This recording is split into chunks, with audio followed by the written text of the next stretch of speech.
Chapter 1, WFT I'm? Everyone, I'd like you to meet Takuya Kambara. He's a student from Japan who recently moved here with his family. Please, Takuya, introduce yourself to the rest of the class. However, no response came.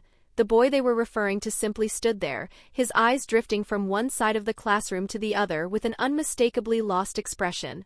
His gaze eventually settled on the teacher, his face carrying a faint look of confusion, as though he couldn't understand why everyone was staring at him, much less realize they were speaking to him. After waiting for another moment, the teacher called his name once more. Takuya? At the sound of it, the boy instinctively looked over his shoulder. Seeing that no one was standing behind him, he slowly turned back toward the teacher, finally realizing he was the one being addressed. "I'm sorry," he said after a brief pause. "I just felt a little dizzy." The teacher studied him for a second. Between the student's bewildered expression and his hesitant answer, it was obvious something wasn't quite right. "Would you like to go to the bathroom for a moment?" "Yes, please," the boy replied almost immediately. "It's just, I don't know where it is." "Oh, right." The teacher gave a small nod before turning toward another student. "Gina, could you show him where the bathroom is? And if he still isn't feeling well, please take him to the infirmary." A girl with brown hair that carried a faint purple tint stood up from her seat. "Yes, teacher." She walked over to Takuya and spoke in a calm, gentle voice. "Follow me, Takuya.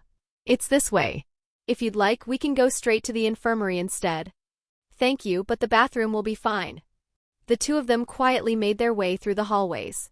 Neither of them said much as they walked, and after a short while they arrived at the men's restroom. Gina pointed toward the entrance before letting him know she would wait outside in case he needed anything. Once he stepped inside, Takuya quickly looked around to make sure he was alone. Satisfied that the restroom was empty, he immediately walked over to the mirror. His breathing had become slightly uneven. Almost without thinking, he raised both hands to his face. His fingers slowly traced his cheeks, jaw, nose, and forehead, as if he expected his sense of touch to tell him something his eyes couldn't. Yet every feature beneath his fingertips felt unfamiliar. What stared back at him wasn't his face, not the one he had lived with his entire life. Just who the fuck is Takuya? Where the fuck am I? And why the fuck do I understand Korean? There were far too many questions and not a single answered. He understood that everyone had been referring to him, but that only made the situation even more absurd. His mind drifted back to the last thing he remembered. He had been sitting with a couple of friends, casually eating a burger. There hadn't been any warning, no strange light, no accident, nothing that could explain what had happened. Then, somehow, he had suddenly found himself standing in front of an entire classroom while a teacher introduced him as a transfer student. Not only that, he had called him by a Japanese name, Takuya. It had even taken him several seconds to realize the teacher was referring to him. "I'm in Korea." His eyes slowly lifted to the mirror once again. The reflection looking back at him wasn't his own. He used to have black hair and slightly tanned skin. Living in Miami had guaranteed that much. The face staring back at him now, however, was noticeably paler, with smooth skin that barely seemed to have a blemish. His hair was now brown, matching his eyes, and his features had become subtly more East Asian. The difference wasn't dramatic, but it was obvious enough that he noticed it immediately. There was no mistaking it. This wasn't his fucking face. It was a good-looking face, sure, but it wasn't his. What the fuck? Did I die? Or is this a dream? He couldn't make sense of it. The first thing he did was pinch the back of his hand. If this was a dream, then the pain should wake him up. It didn't. His skin quickly turned red, and a small cut even appeared where his fingernails dug into his hand. The sting was real, yet nothing changed. He didn't wake up. This isn't a dream? Are you kidding me? He looked back at the face reflected in the mirror. It was slightly younger than the one he remembered. Before this, he had been in his final year of university. He had been 23 years old. The boy staring back at him now looked no older than 16 or 17. That wasn't the real issue, though. The real issue was that this wasn't him. Did I reincarnate? The thought itself was absurd. Sure, he had read a few fanfics and novels with that exact premise. It was a popular trope, an easy way to throw a protagonist into an unfamiliar world and tell a compelling story. But stories were stories. Reality was supposed to be different. More importantly, he hadn't even disliked his previous life. He wasn't rich or particularly popular, but he had been happy enough. It had been a simple, ordinary life, and he had never wanted anything more than that. And now he had been thrown into someone else's body. Without warning, his breathing became ragged. His chest tightened as though an invisible weight had been placed on top of it, making every breath harder than the last. Oh fuck, just what I needed. A panic attack. He had never experienced one himself, but he had seen friends go through them during exam season and other stressful situations. Now it seemed it was finally his turn. For a moment it genuinely felt like he was going to die. Trying to calm himself, he crouched down against the wall and forced himself to breathe more slowly. At least he tried to dot a T the same time. He desperately attempted to organize his thoughts. He was in another body, he was apparently a student, and he didn't have much time before he had to return to class. A girl was still waiting for him outside. He searched his memories for anything useful. There wasn't much that he somehow understood both Japanese and Korean, two languages he had never known before. He also knew that he lived with his uncle, Iki Kambara, who had legal custody of him. His uncle had moved to Korea because of work and was a doctor. At least money probably wouldn't be an issue. But that was all. There were no childhood memories, no meaningful experiences, nothing beyond a few basic facts. Everything else belonged to his previous life. There was another problem that he couldn't even remember his own old name. Fuck. A bitter laugh escaped his lips. I guess I'm really Takuya now. He took another slow breath, trying to steady himself. Panicking wouldn't solve anything. No. I need more information. Where am I? Is this my old world just in Korea? Or is it a completely different one? His expression stiffened. I just hope I wasn't thrown into some fantasy world. Reading about them is one thing, actually living in one is something else entirely. For now, the decision was obvious. Gather information. The easiest place to start was the girl waiting outside. If this really was the same world, maybe he could even find a way to contact his family back in Miami. Holding on to that small hope, he walked back to the sink and splashed cold water across his face. Once he felt calm enough to act normally, he dried his hands and stepped outside. Gina was still waiting for him. She looked genuinely worried. Feeling slightly guilty, Takuya decided to speak first. Sorry about that. I just blanked out for a moment. Honestly, I was pretty nervous and, well, it's a little embarrassing to admit it, but my anxiety got the better of me. I'm okay now. He offered an awkward smile before adding, I'm Kambara Takuya. Nice to meet you and thank you for bringing me here. I think we can head back now. The girl let out a quiet sigh of relief. That's good. I was starting to get worried. She smiled warmly. I'm Sung Jina. Canberra? I'm not very familiar with Japanese names. Then just call me Takuya. He chuckled lightly. I like it more than my surname anyway. Nice to meet you too, Sung-san. In that case, she replied with another smile, Jina is fine. Together, they started walking back toward the classroom. Now that his breathing had finally settled, Takuya found himself glancing at Jina every so often. Not because she was cute, although she certainly was. It was because both her name and her face felt strangely familiar. The feeling lingered in the back of his mind, bringing with it an odd sense of unease. He shouldn't recognize anyone. This was a new place. Possibly even a new world. So why did she seem so familiar? No, he pushed the thought aside before it could go any further. There wasn't enough information to jump to conclusions. When they returned to the classroom, Takuya briefly introduced himself before taking his seat. His new desk had been placed near the middle of the room, right beside Jina. After what had happened earlier, the teacher thought it would be best if he sat next to someone he had already spoken to. Considering how kind and dependable Jina seemed, it felt like the most reasonable decision. Takuya glanced around the classroom once more, carefully studying the faces of his new classmates. None of them seemed familiar. Well, almost none. There was another girl who caught his attention. She was wearing a hoodie, and although he didn't know her name, something about her looked strangely familiar. Just what is happening? At the same time, he continued copying the notes the teacher was writing on the board. To his surprise, he had no trouble following the lesson. He could read Korean, he could write it too. For a brief moment, he felt an odd sense of accomplishment, but he quickly pushed the thought aside. That wasn't what mattered right now. Instead, he quietly muttered to himself. Sung Jina. Sung Jina. It was strange. The name sounded incredibly familiar, yet he couldn't remember where he had heard it before. Unfortunately, he had spoken just loudly enough for the girl in question to hear him. She turned toward him with a curious expression. Yes? Did you need something? Caught completely off guard, Takuya quickly searched for an excuse. Since class was almost over anyway, he took the opportunity. Actually, once the bell rings, could you show me around the school? I still don't know where everything is. He scratched the back of his head awkwardly before adding, I'll buy you something from the school store as a thank you. Gina blinked for a moment before smiling. Sure. I don't mind. When the bell finally rang, the two of them left the classroom together. Gina patiently showed him around the campus, from the gymnasium to the different classroom buildings, eventually ending at the school store as promised. Takuya bought her a sandwich and a juice. Thank you. Gina laughed softly. I honestly didn't think you were actually going to buy me something. Well, it was the least I could do, Takuya replied with a small smile. I took up your entire break after all. After a brief pause, he casually asked, So, is there any famous place around the city? Somewhere people usually go.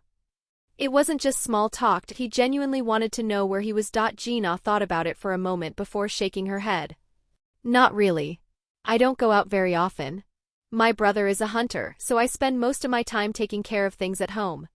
Something clicked inside Takuya's mind. Sung Gina, her brother. A hunter. Those words came together almost instantly, awakening a distant memory from years ago. A story. One he had read a long time ago. Trying to keep his expression as calm as possible, he asked the question that suddenly felt far more important than anything else. What's your brother's name? Please, let it be anything else, anything. The chances of ending up in that world had to be practically impossible. There was no way. Oh, his name is Sung Jin Woo. Gina tilted her head curiously. Why? Do you know him? Oh fuck, that was the only thought that crossed Takuya's mind. That there's no way. I can't actually be in solo leveling, right? Chapter 2. I'm so cooked. Fuck. Fuck. Fuck, there was no way. There was absolutely no way he had ended up inside the world of solo leveling. That was impossible, and more importantly, it was incredibly dangerous. Far, far too dangerous, but there was still hope. There had to be. It could just be a coincidence, Takuya told himself. Just a familiar name, nothing more. He forced himself to calm down. There was still one way to prove he was overthinking things. It was just curiosity, Takuya said with an awkward smile. At the same time, he prepared another question. Her brother could simply be a hunter in the ordinary sense. Maybe he hunted bears or wild animals. That wasn't impossible. Yes, that had to be it. Oh, and what rank is he? If she looked confused by the question or started talking about hunting animals, then everything would be fine, right? Oh. Gina laughed a little awkwardly before answering. Well, actually, he's only a D-rank hunter. I think he's been working for about 3 years now. Her smile gradually faded, replaced by a slightly saddened expression. Takuya noticed it immediately. He felt a little guilty for touching on what was clearly a sensitive subject. Even so, he had to know. Oh. I see. I'm sorry. He hesitated before continuing. Hasn't he ever thought about changing careers? What do your parents think about it? Please, please don't say it. There was no way her father had disappeared inside a gate. There was no way her mother had eternal slumber. I know you didn't mean anything by it, Gina replied softly, but it's a sensitive topic. She lowered her eyes slightly. My dad used to be a hunter too. I think he was an A rank. One day he disappeared inside a gate. The Hunters Guild said he most likely. She paused briefly before forcing herself to continue. Died during the raid. And my mom is sick, so she's been staying at the hospital. That was all she said. I'm sorry. Takuya lowered his head. I was an idiot. I didn't know. The apology was completely genuine, partly because he had unintentionally brought up painful memories for Gina, and partly because there was no hope left that he really was inside solo leveling. I'm so cooked. The words slipped out before he could stop them. It was an old habit from his previous life. His mouth had always been faster than his brain. Gina let out a small laugh. You're not. You couldn't have known. She shrugged lightly. It is what it is. After a brief pause, she looked at him curiously. What about you? What's your situation? I live with my uncle. Takuya answered almost instinctively. My parents died years ago. They had an accident involving a gate. The moment the words left his mouth, he froze. How did I know that? He hadn't remembered that before. The information had come out naturally, as though it had always been there. Were his memories returning? Oh, Gina nodded sympathetically. I see. This world really isn't kind anymore. Yeah, Takuya replied with a faint smile. But I'm doing okay now. Therapy works wonders. As the conversation continued, he noticed something. Talking about this life, it was helping. Little by little, fragments of Takuya Canberra's memories were surfacing. Not many, just enough to fill in some of the empty spaces. Unfortunately, there was one fact that no amount of optimism could change. He was in solo leveling. That realization alone made his stomach sink. This world was ruthless, gates, monsters. Dungeon breaks, hidden dungeons, the monarchs, any one of those things could wipe out entire cities if they weren't stopped in time. Then another thought struck him. Point one that was somehow even worse. The end of the story. Sung Jin-woo turned back time. He rewrote history. If that was going to happen, then what about him? Would Takuya Canberra simply return to being whoever originally belonged in this body? Would he be sent back to his old world? Or would he simply disappear? There were far too many unknowns. And every single one of them could completely determine his future. There was another problem. A very important one. He could feel it. He wasn't awakened. He was just a normal human. And awakening was completely random. He couldn't just train every day and suddenly gain powers. That wasn't how this world worked. First you awakened. Only then did you receive your abilities. Your potential was decided from that very moment, whether you ended up as a weak D rank or an elite S rank. Jin-woo was the only real exception, thanks to his second awakening and the system that allowed him to level up. If Takuya wanted any chance of living a safe life, at the very least he needed to become an S rank. Anything less offered no guarantees. Stories were one thing. Reality was another. I'm in the world of solo leveling, but I don't even know if everything will follow the original plot. How could he? What if Jin-woo made a different decision? What if he never experienced his second awakening? Or worse, what if he still rewound time at the end and Takuya simply ceased to exist? There were too many variables. Shit, this just keeps getting worse. At least he wasn't having another panic attack. That would have been embarrassing. So, are you going straight home after class? Takuya asked, trying to distract both his mind and the increasingly oppressive silence. Yeah. Why? Gina looked at him with a hint of suspicion. It wasn't the first time a boy had started a conversation like that. Usually it was followed by an invitation to hang out or a confession. Not that she disliked Takuya. He was fairly handsome, not overwhelmingly so, but definitely above average. Still, she neither had the time nor the personality to accept a date after a single conversation and one sandwich. Oh, nothing. Takuya waved his hand dismissively. Just making small talk. Oh, I see. She relaxed a little. My brother probably has a raid later today, so I'll be making something for dinner. I see. Takuya nodded before another thought came to him. By the way, where's the computer room? There's something I'd like to look up. I haven't updated my phone yet, so I don't have access to the Korean internet. Oh sure. Follow me. The two of them headed toward the computer room. Once they arrived, Gina excused herself, saying she needed to use the restroom. Takuya didn't mind, and if anything, he silently thanked her. He needed a few minutes alone. So, I'm actually inside a manhwa. The words left his mouth as he stared at one of the computers. Brutal. He had imagined something like this before. He had laughed while reading stories about reincarnation, sometimes wondering how the protagonists could make such stupid decisions. Now look at him. He had spent the last hour denying reality until it was impossible to deny anymore, and had even suffered a panic attack along the way. Well, reading about it and actually living it are two completely different things. As he spoke, he began searching for information. Hunters, gates, awakenings, anything that could help him understand the current timeline. Just as he remembered, every source described awakening as a largely random phenomenon. There were theories and speculation, but no reliable method to force one. Then the computer froze. Once, twice, 3 times. Typical school technology. Takuya sighed. Doesn't matter what country you're in. After a few more minutes, he managed to gather some useful information. The strongest hunters in South Korea were already established, and among them were the national-level hunters, the ones he had casually referred to as SS ranks back in his old life, even though he knew that wasn't an official classification. It had simply been an easy way to distinguish them from ordinary S ranks. So, I don't have any guaranteed way to awaken. He leaned back in his chair. The question is, do I even need to? The answer came almost immediately. Yeah, he did. Otherwise, how was he supposed to survive? He didn't want to be walking down the street one day only for a gate to break nearby and end up dying to a goblin. That would be an incredibly pathetic way to go. The worst part was that he still lacked too much information, and the saddest realization of all, he really was in another world. There was no trace of his old family. Worse still, he couldn't even remember their names anymore. Just what the fuck? He rubbed his forehead. Why can't I remember them? I can't even remember my own name. His voice slowly trailed off. Now that I think about it, he frowned. The name Takuya Canberra, it sounded familiar, not because it belonged to him, because he had heard it somewhere before. I just can't remember where.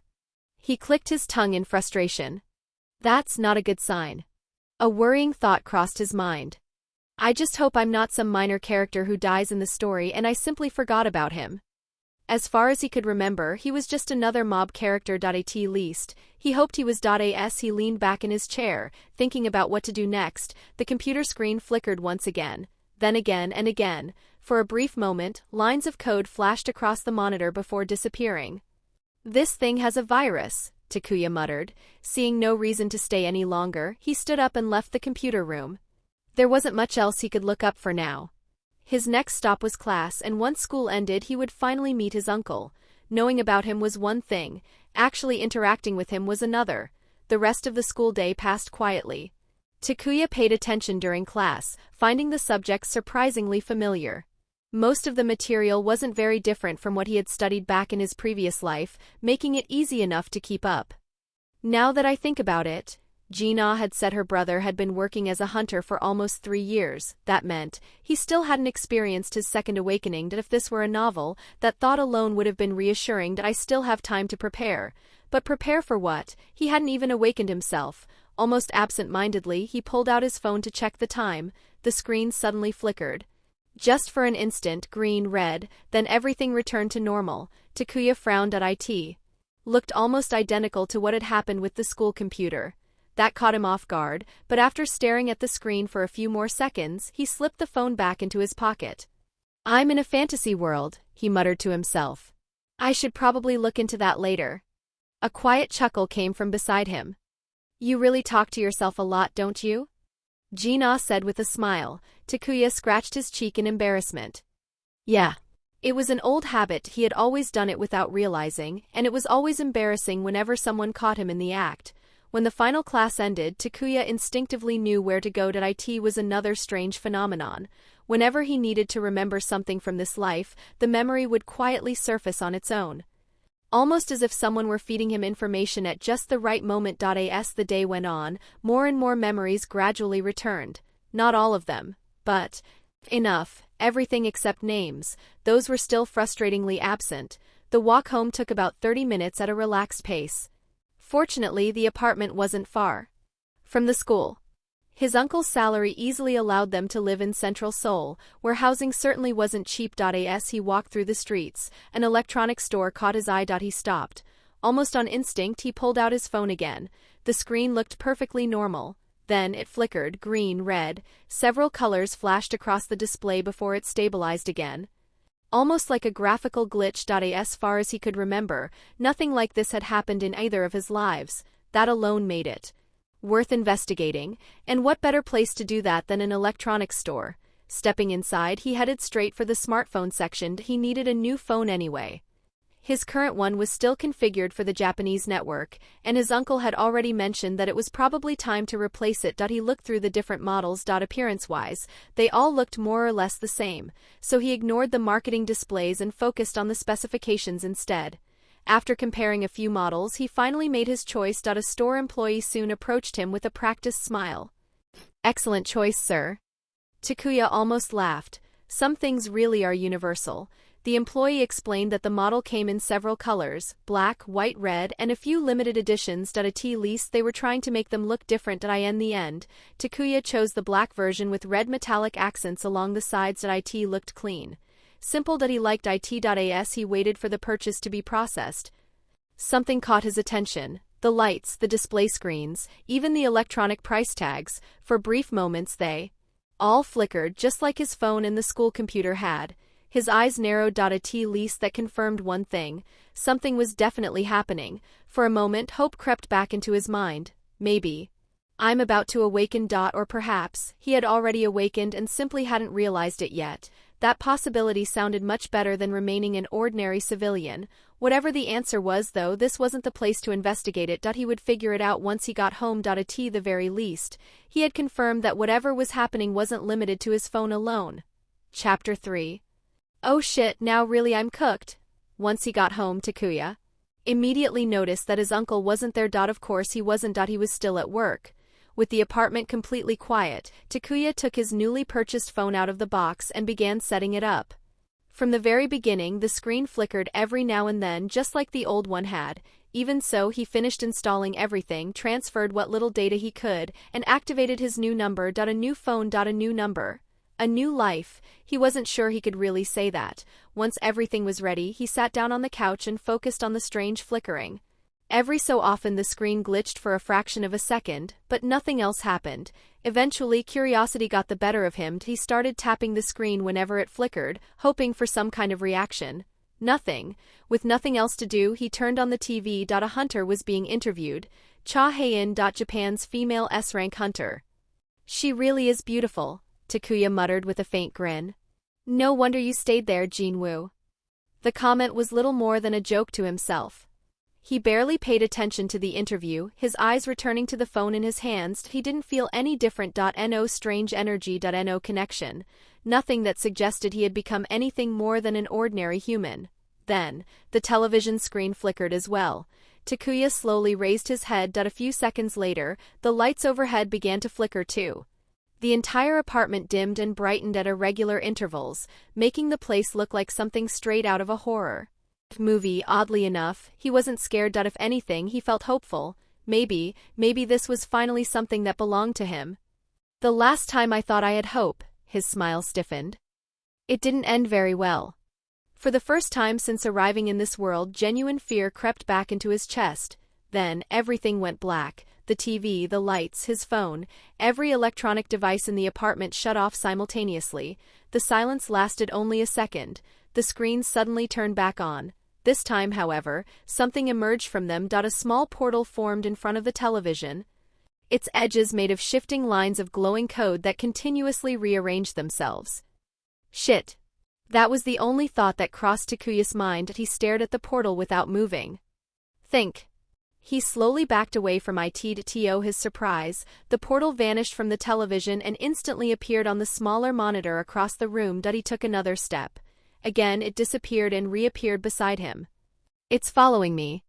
Takuya let out a long sigh. Running clearly wasn't an option. If it wanted him, then avoiding it wouldn't accomplish anything. Taking a deep breath, he cautiously stepped forward. The instant his hand touched the portal, countless lines of light spread across his vision. His surroundings blurred. The floor beneath him disappeared, and in the blink of an eye, the living room was gone. He found himself standing in the middle of a forest. Oh shit, his heart nearly stopped. A dungeon? He would have been lying if he said he wasn't terrified. His hands were already shaking. Then, a heavy sound echoed from his left. Thump, thump. Without thinking, he threw himself behind the nearest tree, pressing his back tightly against the trunk. The footsteps grew louder. A massive creature slowly walked past his hiding place. At first glance, it resembled a Tyrannosaurus. Its body was covered in bright red scales, with black stripes running along its back and dark green plates extending from its spine. Unlike a real dinosaur, however, its forearms were much larger, ending in 3 enormous claws. Takuya stared at it in complete disbelief. A Tyrannoman. His voice was barely above a whisper. Because that wasn't a dinosaur. It was a Digimon. To say he was cooked would have been an understatement. I'm not in solo leveling, Takuya muttered as he watched the Tyrannoman disappear into the forest. I'm in a fucking crossover. That was so much worse. The problem was that these were Digimon. If it had been Pokemon, he could have accepted it a little more easily. Sure, some Pokemon were terrifying, but Digimon were on an entirely different level. An ultimate level Digimon could already give several monarchs a serious fight, and some higher level Digimon possessed abilities that bordered on the absurd. There were beings capable of rewriting reality itself, manipulating time and space, or destroying entire worlds. Hell, even characters from Dragon Ball like Xeno or the Anti-Spiral from Gurren Lagann weren't guaranteed to beat some of the strongest Digimon. Their power scaling was simply ridiculous. One thought briefly crossed his mind. Did I cause this somehow? He immediately dismissed it. No, that was just arrogance. At best, he was nothing more than a side effect of whatever was happening. Unfortunately, that realization only led to another. The Shadow Monarch wasn't enough. His powers were incredible by the standards of solo leveling, but compared to the digital world, they suddenly didn't seem nearly as overwhelming. Sure, Sung Jin-woo might be able to compete with some ultimate-level Digimon, but against something like Jupitermon Wrath Mode, what a joke. At that point, even the Shadow Monarch would look like a child. Just as that thought crossed his mind, he heard it click, click. The unmistakable sound instantly put him on alert. He didn't even need to see it. He recognized it immediately. Kuwagamon, the first major enemy from the original Digimon adventure. The Tyrannomon suddenly raised its head, locking onto something in the sky. Its jaws glowed bright orange before releasing a stream of fire upward. The attack missed. A second later, a massive red insect descended from above, slashing down with its enormous claws. The Tyrannomon crossed its own claws to block the attack. The impact echoed throughout the forest. The two champion-level Digimon immediately began wrestling, tearing through trees as they fought for dominance. Takuya didn't need to be told twice. The moment their attention shifted away from him, he turned around and ran in the opposite direction as fast as he could. Champion level or not, either one could kill him without the slightest effort. I should have waited for a normal awakening, he cried between breaths. What the fuck am I doing in the digital world? That wasn't supposed to be a dungeon. He was dangerously close to tears. Running for his life tended to have that effect. Still, there was something that didn't make sense. There had to be a reason he was here. If the digital world had somehow connected itself to him, then maybe, just maybe, he was supposed to be a tamer. Or one of the chosen children. Those were the first possibilities that came to mind, except there was no Koromon waiting for him. No Agumon, no Angemon, no Lilithmon, nothing.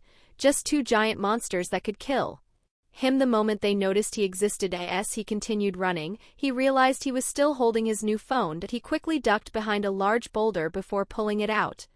Please work. The screen lit up immediately. It had signal. Of course it had signal. He was literally inside the digital world.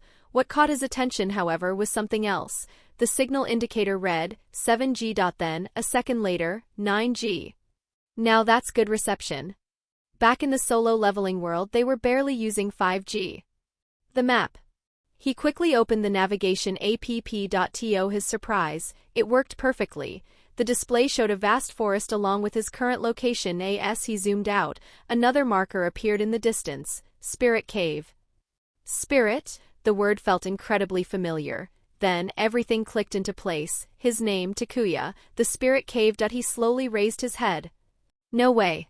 He wasn't just some random person. He wasn't even an original character. He was Takuya Canberra, the protagonist of Digimon Frontier, not solo leveling. Spirit evolution. His heart started beating faster. It was only a guess. A desperate hope. But if he was right, then maybe, just maybe, he had a chance of surviving this insane, mixed-up world. He moved as quickly as he could while doing his best to stay hidden. Right now he was probably the weakest thing in the entire forest. He couldn't afford to be seen. Even a rookie Digimon could probably kill him. And if he happened to run into a bored perfect level Digimon, or even an aggressive adult, he'd be beyond cooked. Following the map, he carefully made his way toward the marked location point. 700 meters. It wasn't far, but every step felt painfully slow. After several tense minutes, he finally saw it. A cave. That was both good and bad. The good news was that it matched the marker on the map. The bad news, there could easily be a Digimon living inside. There's no other choice. Takuya swallowed nervously. I don't even know if I can go back. There isn't a portal anywhere. Taking a deep breath, he stepped inside. Why me? The cave stretched surprisingly deep underground. He stayed close to the wall, carefully placing ACH step. Walking through the center would only make him an easier target if something attacked. Eventually, he reached the point marked on the map. Then he saw it. Of course. A Digimon, sleeping peacefully in the middle of the cave. It was a giant purple mole with a massive drill protruding from its snout. Drimojamin, behind it, there was a small tunnel, exactly where the map marker ended. Unfortunately, reaching it meant passing right beside the sleeping Digimon. There was no alternative, he had to do it now, that if Drimojamin woke up, the opportunity would be gone. Takuya slowly slipped off his shoes. Bare feet would make less noise. Holding his breath, he carefully inched forward. His back pressed firmly against the cave wall as he moved one tiny step at a time. Closer, closer, almost there, then. Drimojamin's eyes opened. The Digimon looked directly at him. The two stared at each other in complete silence. "Good afternoon, sir." The words left Takuya's mouth before his brain had any chance to stop them. Drimojamin immediately roared. The enormous Digimon charged like an enraged bull. "Shit!" Takuya threw himself toward the tunnel. The massive drill shot over his head, missing him by mere centimeters before slamming into the cave wall. Fortunately, the tunnel was too narrow for a Digimon of Drimojamin's size. Without wasting a second, Takuya crawled inside. Behind him, he heard the furious grinding of the drill as Drimojamin desperately tried to dig its way through. Then clang, clang. Clang. A metallic sound echoed repeatedly through the tunnel. Something was preventing Drimojamin from breaking through. Only after putting some distance between them did Takuya finally allow himself to breathe again. He kept crawling until the narrow tunnel gradually widened into a small circular chamber. In the center of the room stood a simple stone altar. He cautiously approached it. Then he blinked. Seriously? Connected to the altar was a charger. An actual phone charger. He stared at it for several long seconds. Yeah, that sounds about right for Digimon. Too mentally exhausted to question anything anymore, Takuya simply took out his phone and plugged it in. The battery icon appeared. It was charging. He had risked his life, almost been drilled to death, crossed into what looked like a sacred chamber, and his reward was apparently a place to charge his phone. With a long, defeated sigh, he rested both hands on the altar. Then the phone flickered. A bright light spread across its screen. Huh.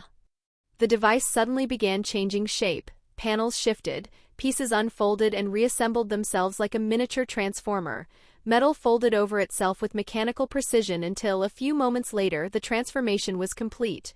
Resting on the altar was a gray Digivice, the exact same model from Digimon Frontier.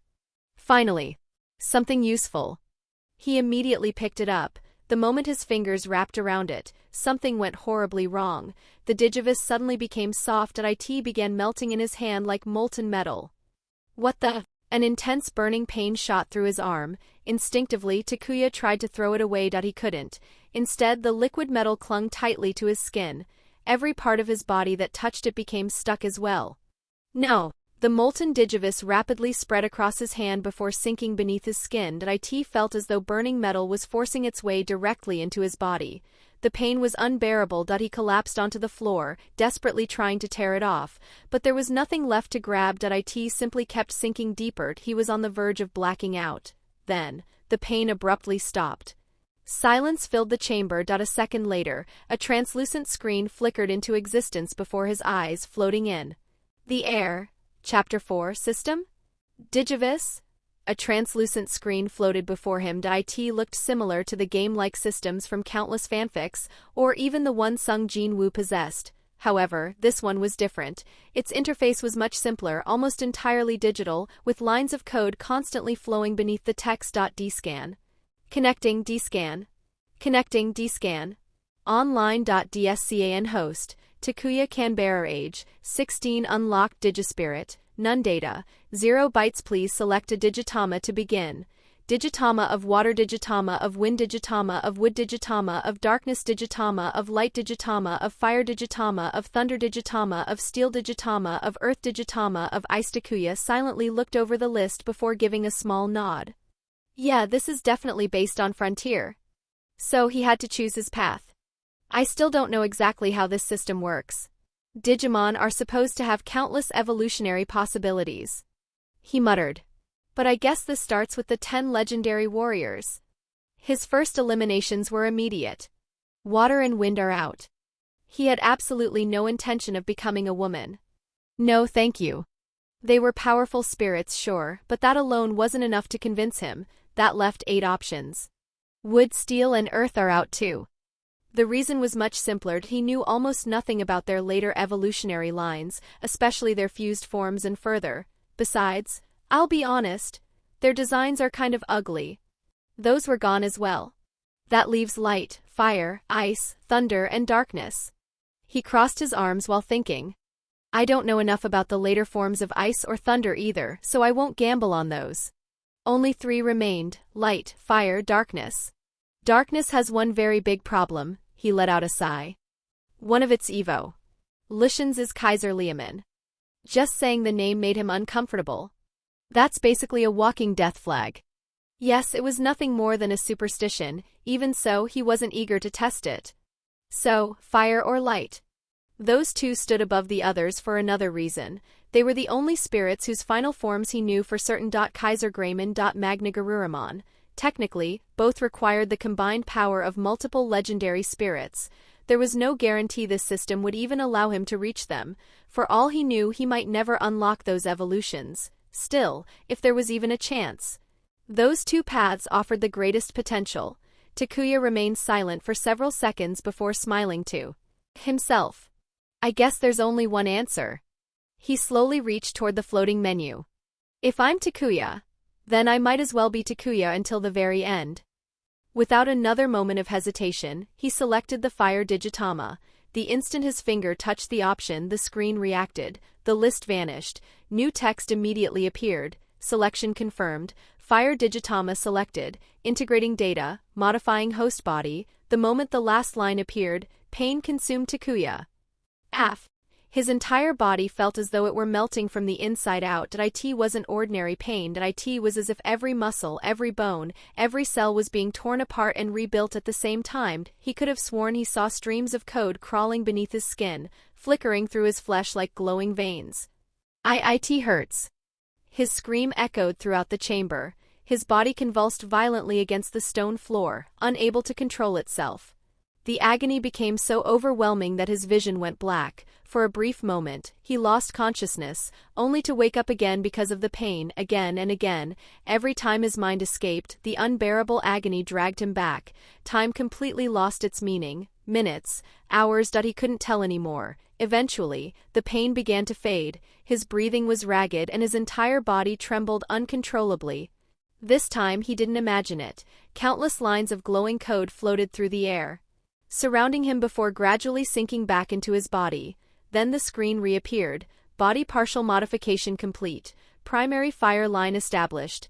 Opening new D-scan interface. DSCAN host Takuya Canberra primary spirit. Fire data. 0 bytes evolution baby Imakamon. Transformation unavailable. Incompatible host body. Abilities unlocked. A smoke next evolution. Locked.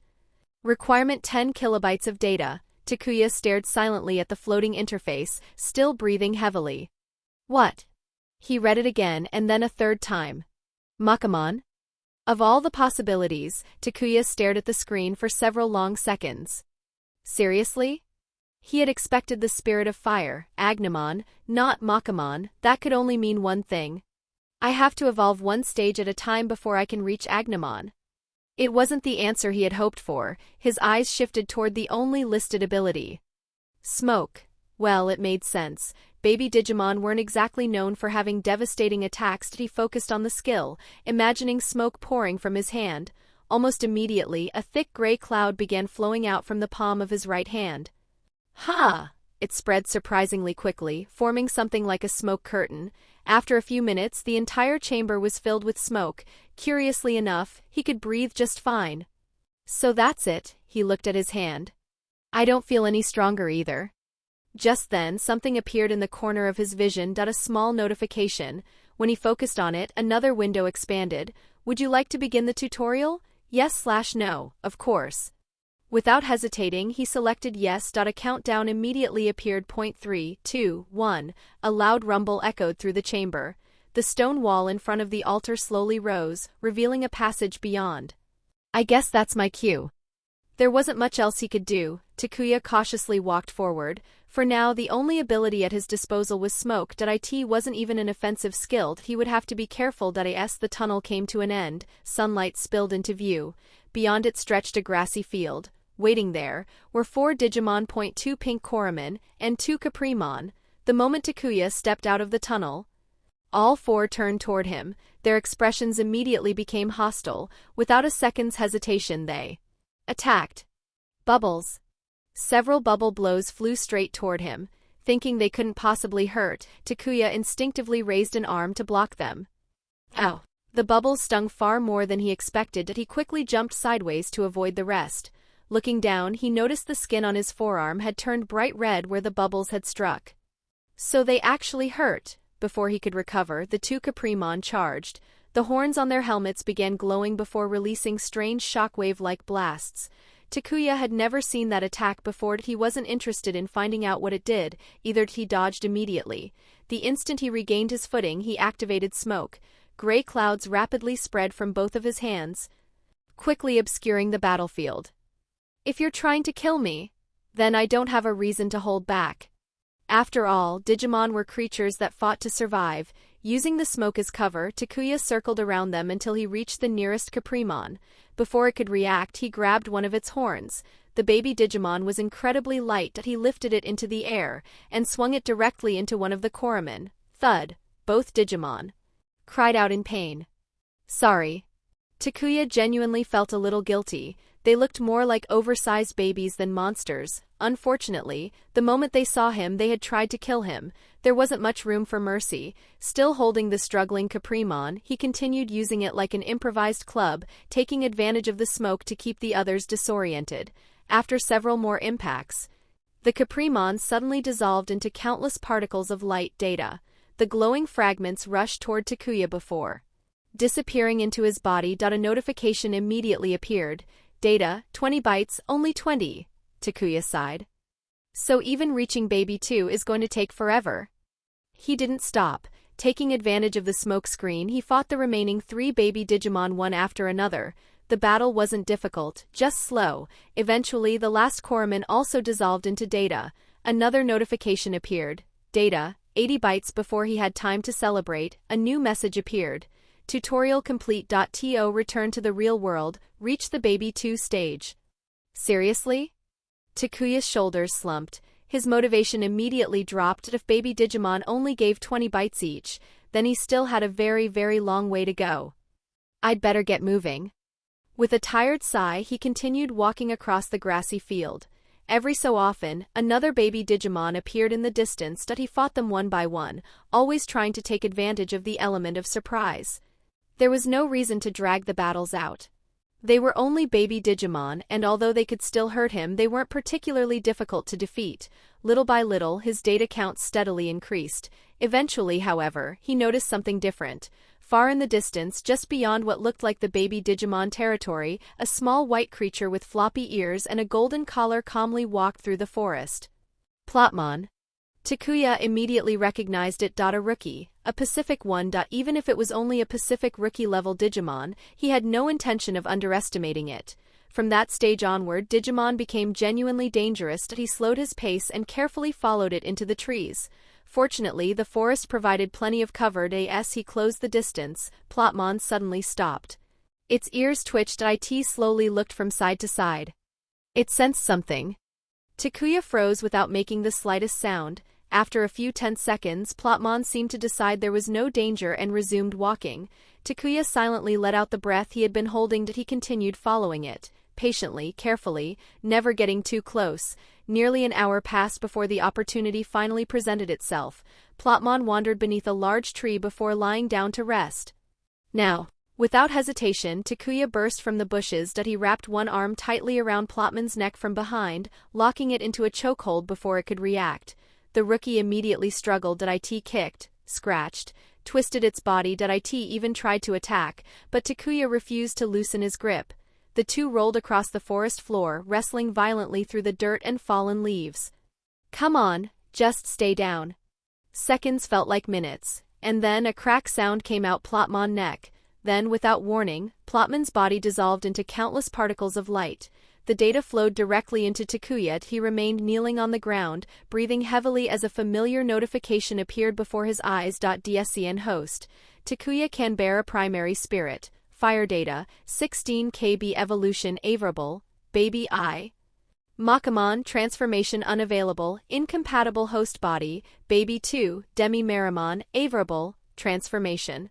Unavailable, incompatible host body, abilities unlocked smoke next evolution rookie, locked dash? Dash? Dash? Requirement, 40 megabytes of data finally. At least one thing had gone in his favor. From the looks of it, Demi-Meramon became available the moment he reached the Baby 2 stage. There were no additional requirements beyond the necessary amount of data. More importantly, the rookie stage wasn't fixed. There was more than one available evolution. So I'm not locked into Agnamon's evolutionary line. That was the biggest surprise so far. He had assumed choosing the Fire Digitama would force him down the legendary warrior's path from beginning to end. Apparently, that wasn't the case. He had options, multiple ones. I hope this mechanic continues into the higher stages, Takuya muttered with a small smile. That could actually be really useful. Without wasting any more time, he focused on the newly unlocked evolution. Demi-Meramon. The moment he selected it, the data stored within his body burst outward. Countless glowing particles surrounded him, orbiting him like a miniature galaxy before slowly flowing back into his body. Unlike the painful reconstruction from before, this process was surprisingly gentle, warm, comforting. Even a few seconds later, the light faded, the interface refreshed, his abilities section had changed, abilities. Unlock Smoke Fireball, a new ability. Finally, something actually related to fire. Takuya couldn't help but smile. At least now he had something that could be considered an actual attack. Just as he finished reading the updated interface, another window appeared before him. From this point onward, you may return to the real world at any time. However, to re-enter the digital world, certain conditions must first be met. Would you like to return? Yes/no. Takuya stared at the two options in silence. He thought about it for a while before shaking his head. No. At least, not yet. If he could return whenever he wanted, then there was no reason to rush back. Right now he was still far too weak. His smoke ability was useful for ambushes, and Fireball finally gave him a way to fight from a distance, but neither would make much of a difference against stronger Digimon, or even against hunters in the real world. His best option was obvious: stay here, keep gathering data. At the very least, he wanted to reach the rookie stage before returning. If his Digimon evolution translated into Awakener ranks the way he suspected, then becoming a rookie should be enough to place him somewhere around D rank, perhaps even C rank. That alone would completely change his chances of surviving in the solo leveling world. Yeah, there isn't really another choice. Without another thought, Takuya selected no. Chapter 5, Rocky/Child. His uncle was going to kill him, and school, he couldn't even imagine what would happen when he finally returned. 2 months, that was how long it had taken him to gather enough data to unlock the rookie stage. 2 whole months, and he had only just reached the requirement. The digital world had been an experience. Over those 2 months he had survived by eating the strangest things imaginable, fruits that tasted like grilled meat. A phone that, once bitten into, turned out to have the texture of sponge cake. A banana that somehow contained an apple inside. Yep, the digital world. At this point he had stopped questioning it. Currently, Takuya sat beneath a large tree, letting out a tired sigh as he opened his D-scan interface. During those 2 months he had fought nearly every baby and rookie Digimon he could find. Adult-level Digimon, however, he never dared approach them. The difference in strength was simply too great. There was a fine line between being brave and being suicidal. Now that I think about it, he looked up at the digital sky. At this rate, Jin Woo is going to have his second awakening before I even reach the adult stage. That was a depressing thought. Still, if his theory was correct, then reaching rookie should increase his strength considerably. Not only that, but every evolution so far had allowed him to keep the abilities from the previous stages. Smoke, Fireball. Neither had disappeared. If that pattern continued, each evolution would simply expand his arsenal instead of replacing it. At least, that was one advantage. Leaning back against the tree, Takuya let out another long sigh before focusing on the floating panel in front of him. DSCAN host, Takuya Canberra primary spirit, fire data, 40 MB evolution available, Baby I Makamon, transformation unavailable, incompatible host body, Baby 2, Demi-Meramon, available, transformation unavailable, incompatible host body, abilities unlocked smoke next evolution rookie Flamin, available, Candmon, available, Ghostmon, available, Vorvamon, available. Requirement, 40 megabytes of data. I don't know what the criteria is, Takuya muttered. But I have 4 options and I already know which one I'm choosing. As he looked at the selection menu, each evolution was represented by a simple silhouette, a candle, a ghost, some kind of dragon, and finally, a small humanoid figure engulfed in flames. Flamon.it immediately caught his attention. You're the one who evolves into Agnemon. If he remembered correctly, Flamon wasn't an ordinary rookie. At the very least, he should have been stronger than the average child-level Digimon or even average adult. Well, I wanted to become Agnemon from the beginning. So Flamon it is. Without another thought, he selected the evolution. I'll evolve immediately. The moment he confirmed his choice, all of the data stored within his body burst outward, surrounding him in a brilliant crimson glow. At the same time, another message appeared before his eyes. Threshold reached. The interface immediately updated. DSEN host Takuya Canberra primary spirit fire elemental sync. 10% data 0 bytes evolution a baby I Makamon. Transformation unavailable incompatible host body. A baby 2 Demi Marimon, transformation unavailable, incompatible host body, a rookie/child. Flamon, hybrid special/hierarchy, partial transformation, incompatible host body, abilities unlocked a smoke a noble hearth a baby salamander a fire tail a flame toss side evolutions available rookie a Candmon, insufficient data. Ghostmon insufficient data, Vorvamon insufficient data requirement, 100 megabytes of data next evolution locked, adult/champion requirement, 500 megabytes of data, partial transformation? Takuya frowned, that was new. Every previous evolution had been marked as transformation unavailable because his human body wasn't compatible. Flamon, however, was different. His eyes lingered on those 2 words, partial transformation. So, I can actually use it. A grin slowly spread across his face. For the first time since arriving in this insane crossover, he was finally about to gain some real combat power. He focused on the newly unlocked transformation. Almost immediately, he felt something strange. The first thing he noticed was above his head. His hair. It rapidly grew longer, turning a vivid crimson while giving off a gentle warmth. Huh. Then he felt something behind him. A tail. Metallic armor formed over his shoulders, forearms, and waist, fitting perfectly around his body as though it had always belonged there. He looked down at himself. He hadn't become Flamon completely. Instead, he had manifested Flamon's defining traits. His fiery hair, tail, and armored. He looked like an armored warrior rather than a Digimon. So this is what a partial transformation means. Almost immediately, new information instinctively appeared in his mind.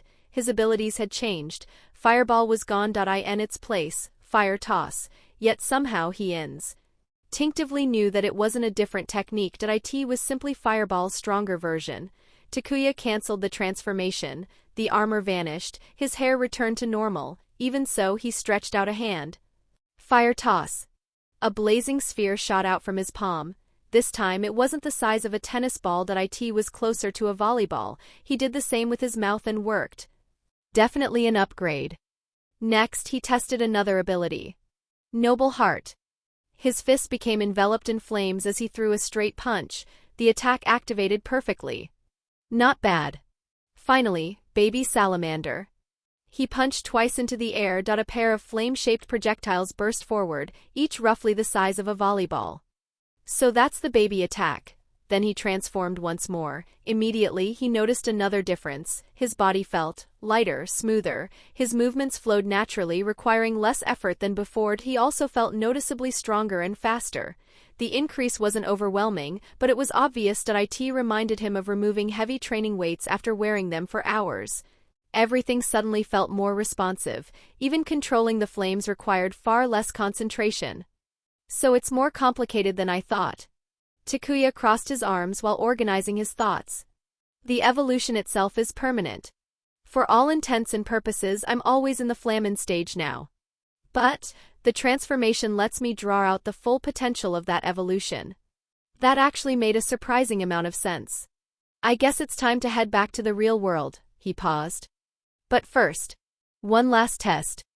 Activating the transformation again, Takuya dashed through the forest. His speed increased dramatically. Within minutes, he spotted another rookie Digimon. A Plotmon. Without slowing down, he charged straight toward it. Noble Heart. His right fist ignited. The flaming punch landed squarely against Plotmon before it even had time to react. The rookie instantly dissolved into data. One hit. Takuya blinked. He hadn't expected such a huge difference. Over the next hour, he hunted several more rookie Digimon. The result was always the same: .1 strike, .1 kill. The gap between Baby 2 and Rookie was much larger than he had imagined. I'm definitely a high-level rookie now. Part of him wanted to stay to keep farming data to become even stronger before returning. But he had already disappeared for 2 months. Staying any longer would only create even more problems in the real world. With a reluctant sigh, he opened the interface once more. Let's go back. The moment the words left his mouth, the world shifted. Suddenly, he was back in the apartment. Takuya instinctively looked around. Everything was exactly as he had left it. The lights were on. The television sat quietly in the corner. Nothing suggested that anything extraordinary had happened. I'm back. Then he noticed something in his hand. The D-scan.it was black with crimson-red details, fitting comfortably in his palm. I thought it merged with my body. Apparently not. As soon as that thought crossed his mind, another idea surfaced naturally: disappear. The Digivice instantly vanished from his hand. Takuya blinked. A second later, he thought about it again. Appear. The D-scan immediately materialized in his palm once more. So that's how it works. It wasn't physically fused with him.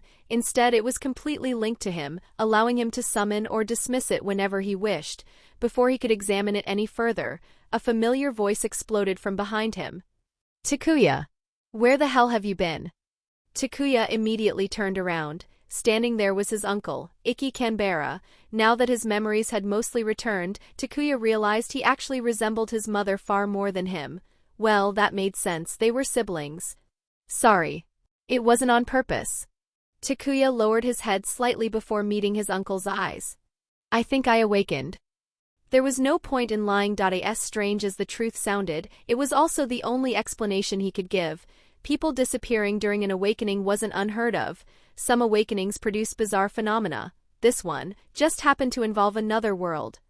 You awakened? Ikki's expression changed for only a second before he shook his head. That's not the important part. You disappeared for an entire week. I was going out of my mind worrying about you. Before Takuya could respond, his uncle pulled him into a tight hug. For a brief moment, Takuya simply froze, not because of the hug, but because of what Ikki had said. A week. A week. That wasn't possible. He had spent 2 entire months inside the digital world. Then, understanding dawned on him. Time dilation. Of course. It made perfect sense. The digital world, almost every version of Digimon shared the same concept. Time flowed differently there. For him, 2 months had passed. For the real world, only a single week. I see. That realization completely changed everything. He could stay in the digital world for extended periods without disappearing from reality for nearly as long. That meant he could have remained there, collected far more data, maybe even reached Agnemon before returning. The thought alone made him regret leaving so soon. Agnemon wasn't just another champion-level Digimon. A human spirit hybrid. His combat power far exceeded that of an average adult-level Digimon. Against weaker perfects, he could probably even hold his own. He wasn't so sure. Digimon power levels weren't consistent, but it should be. After all, he carried a fragment of the power of the legendary Wario. R of Fire, Ancient Greymon, however, now wasn't the time to think about that. Perhaps it was because he carried the memories of 2 lives. After all, affection and love came from shared memories, from the time people spent together. Now that he possessed the original Takuya's memories, it would have been a lie to say he didn't care about the man standing in front of him. He genuinely cared about him. Takuya smiled softly. I'm back, uncle. I'm sorry for making you worry. Ikki let out a long sigh before patting him on the shoulder. It's okay, kid. You're here now. His expression quickly turned serious. Can I check you over? Do you have any injuries? Any wounds? Takuya shook his head with a reassuring smile. I'm perfectly fine. In fact, I've never felt better. He laughed lightly. I actually feel pretty strong. This time his smile was genuine. It wasn't an exaggeration either.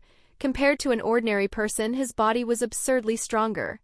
I suppose that's a good sign. Ikki nodded, though the concern on his face remained. I guess we'll have to get you evaluated. He hesitated for a moment before asking the question that had clearly been bothering him. You're not planning to become a hunter, are you? His voice was careful, almost pleading. Unfortunately, the law allowed minors to register as hunters if they awakened. Even if a guardian opposed it, there wasn't much they could legally do. Ikki could threaten to kick Takuya out of the house that he could forbid it, but he knew those approaches would only damage their relationship and might even push the boy toward becoming a hunter out of stubbornness. More than anything, he simply didn't want his nephew walking into such a dangerous profession. Takuya rubbed the back of his neck. Well, I'd be lying if I said I wasn't curious. He paused before continuing. But even if I register, I don't think I'd become a hunter unless I awakened as a C rank or higher. He shrugged. Otherwise, my chances of surviving would be practically zero. It wasn't exactly the answer Ikki had hoped to hear. Still, the boy was thinking rationally. That alone eased some of his worries. As for the evaluation, there was no avoiding it. Every newly awakened individual was required to undergo one.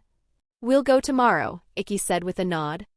Sorry, kid, he forced a faint smile. But I honestly hope you're only a D rank. From his perspective, that would be the safest outcome imaginable. Chapter 6, Evaluation. The next day, the day of his awakening evaluation, Takuya was lying on his bed, staring at the ceiling. He had been in the same position for nearly an hour. He still couldn't believe what had happened. He had spent 2 months in the digital world. Yet only a single week had passed in reality. Still, that unexpected difference had given him something valuable: time to think, time to process everything that had happened. At the very least, the turmoil inside his mind had begun to settle. The overwhelming feeling of suddenly waking up in another world was slowly fading away. Even the unfamiliar face reflected in the mirror no longer felt completely foreign. Little by little it was becoming his face, that he wasn't fully used to it yet.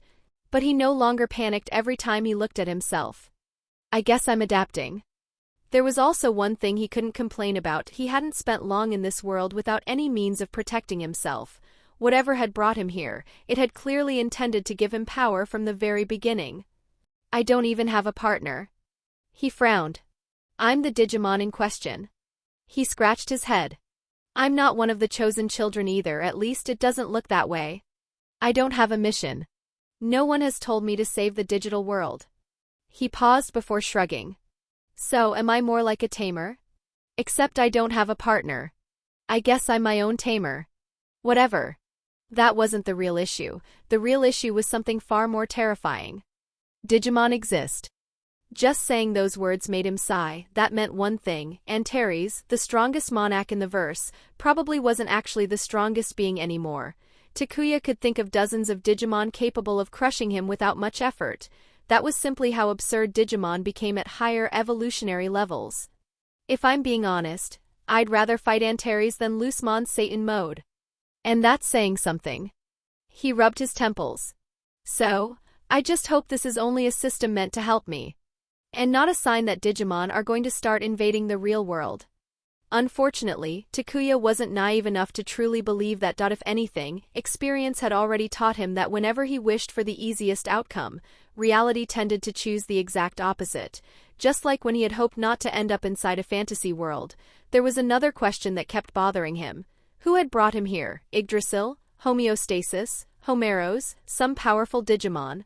Or someone else entirely? Just as Jinwoo had been chosen by the architect, it was hard to believe that his own situation was simply an accident. Someone or something had almost certainly brought him into this world, and judging by how quickly his powers had awakened, he didn't have much time to waste, mostly given how slow the grind was compared to Jinwoo.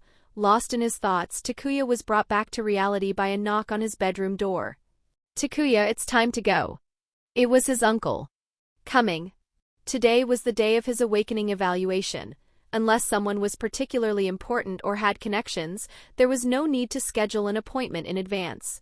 Newly awakened individuals could simply show up at the Hunter Bureau and be evaluated the same day.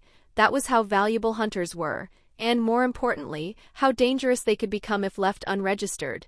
Takuya climbed into his uncle's car. It was an ordinary sedan, nothing flashy. That suited Ikki perfectly.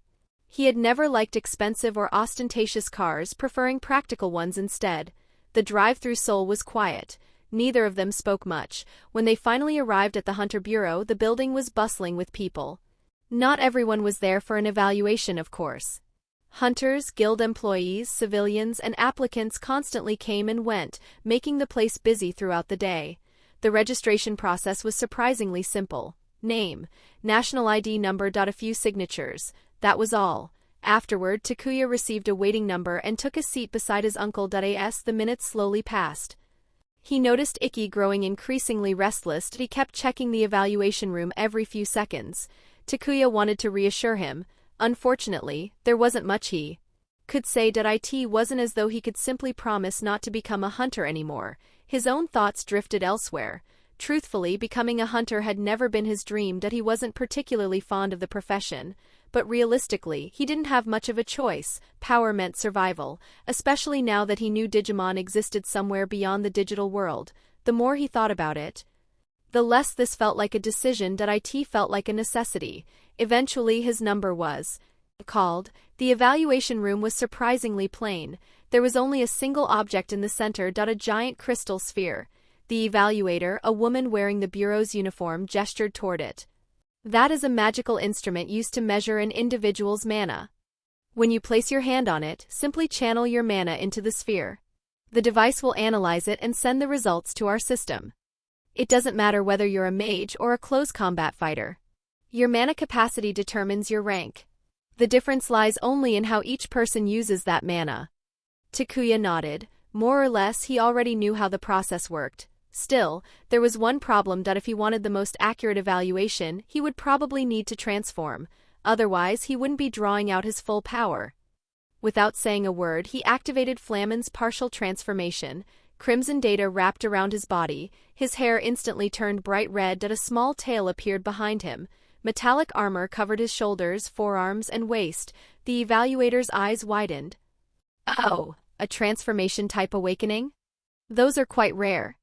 She had seen transformation-type hunters before. However, an armor-based transformation like this was something entirely new. Takuya simply nodded before placing his hand against the crystal. Now came another issue. He knew how to use his skills. He knew how to manipulate data. But, mana, was data the same thing, or were they different energies altogether? He didn't overthink it. Instead, he focused on the same sensation he used whenever he activated his abilities. Rather than releasing Fire Toss or Noble Heart, he simply gathered that energy in his hand. He poured everything he could into the sphere. Whatever energy flowed through his body, mana, data. Or perhaps both. The room's temperature rose slightly, not enough to become uncomfortable, just enough for everyone present to notice. The crystal immediately reacted. A few seconds later, the machine finished its analysis. The evaluator looked at the screen before smiling politely. Congratulations. You have been evaluated as C rank. Your hunter license will be ready in less than an hour. Please collect it at reception. From this point onward, you may register with a guild or participate in freelance raids. She typed a few more things into her computer. Now we need to classify your combat type. Mage, warrior, monk? This designation will appear on your hunter license, so it's important that it accurately reflects your fighting style. Takuya barely had to think. In that case, monk warrior. The woman nodded and entered the information. Very well. Everything is complete. After finishing the paperwork, Takuya stepped back into the waiting area. His uncle immediately stood up. So, how did it go? Takuya scratched the back of his neck. Well, I'm C rank. Ikki closed his eyes for a moment before letting out a long sigh. So, you still plan on becoming a hunter? You know money isn't an issue, right? Takuya nodded. I know. But next year is my final year of high school. After graduation, I never really had any plans. We've talked about this before. I was going to start working eventually anyway. And honestly, there was never a career that really interested me. He looked at his uncle with a calm expression. Now this opportunity appeared. I think it's worth trying. Ikki still wasn't convinced, but he also knew forcing his opinion on Takuya wouldn't solve anything. Just be careful. His voice was almost a whisper. Takuya smiled reassuringly. Of course. It's not like I'm going to jump into an A-rank dungeon.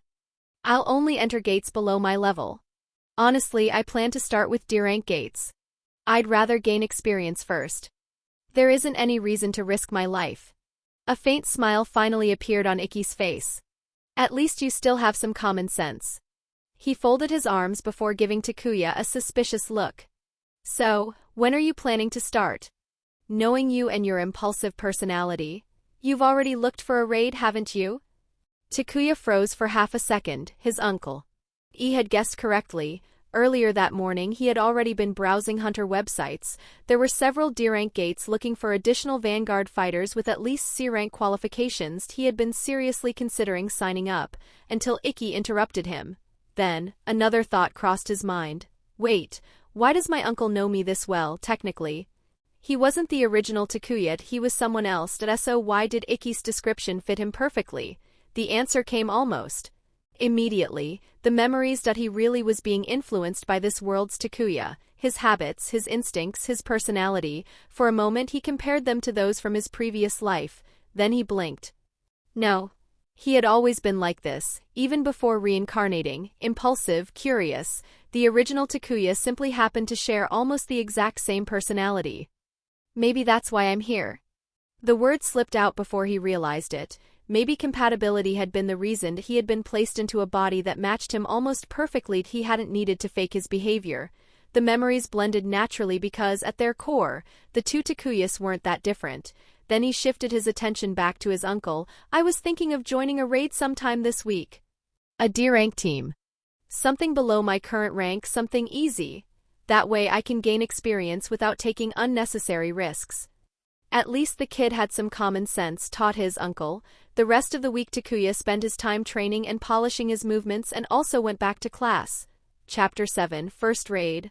The next 2 weeks passed quickly. During that time several things happened. First of all, Takuya returned to school. Surprisingly, the only person who seemed genuinely shocked by his disappearance was Jaina, since he had attended class for only a single day before. Vanishing, most of the students simply assumed he had fallen ill. After all, during his introduction he had nearly collapsed and asked to be taken to the bathroom, so his absence didn't seem particularly strange.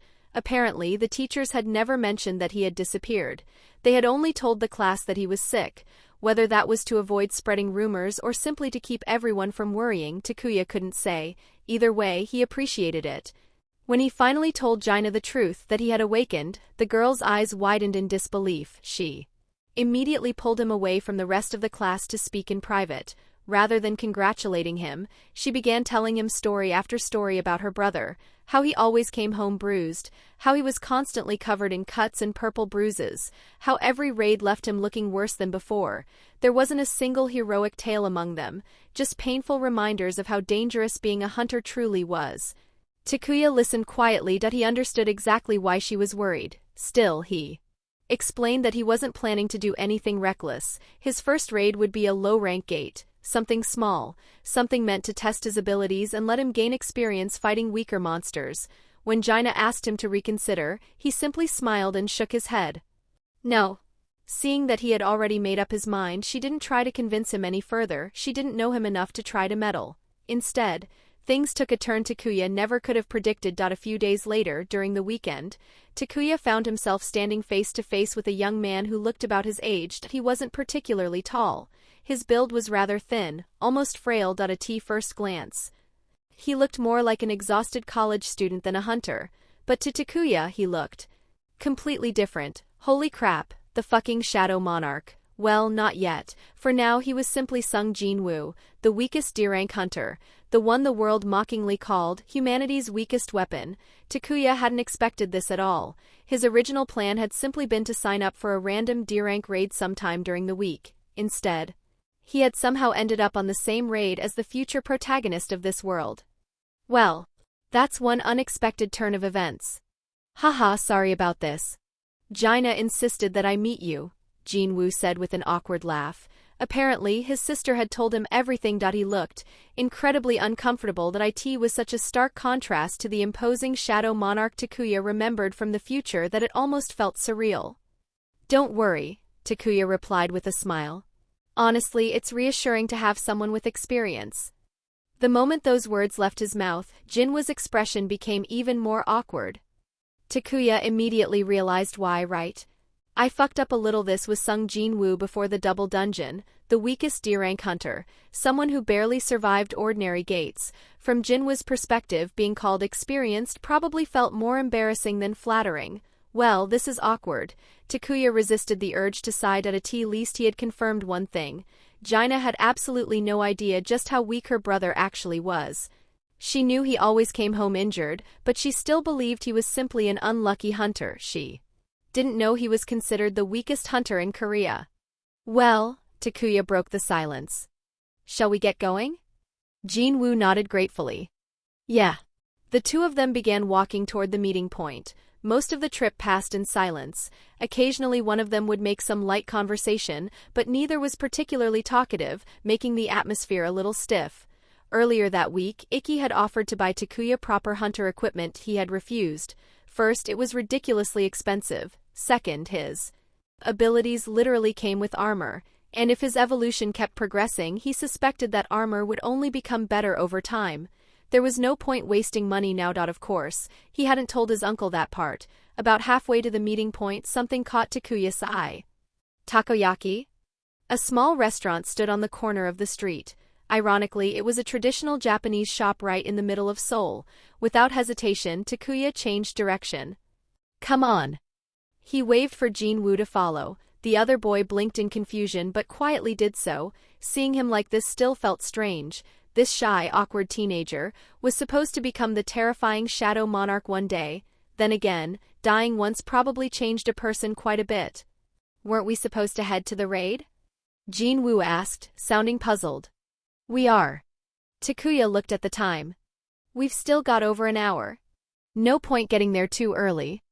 Before Jin-woo could object, Takuya had already ordered enough takoyaki for both of them.